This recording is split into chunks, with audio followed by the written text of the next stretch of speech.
या युवा खेळाडूचं कौतुक आपण टाळ्यांच्या गजरात करूयात.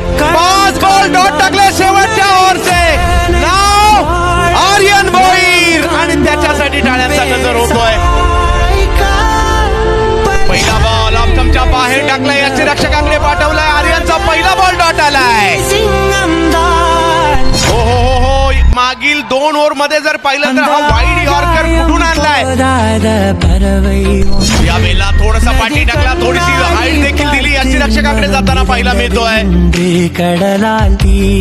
यावेळेला पप्पूसाठी आणखीन एक चांगला बॉल त्या ठिकाणी पाहायला मिळतोय. धाव घेण्याचा प्रयत्न त्या ठिकाणी या ठिकाणी केला गेलेला आहे आणि त्याचबरोबरीने पप्पू स्वतःच चालू लागलेले आहे सीमारेषेच्या दिशेने. परंतु या ठिकाणी काय बॉल टाकलाय. या युवा खेळाडूचं कौतुक आपण टाळ्यांच्या गजरात करूयात.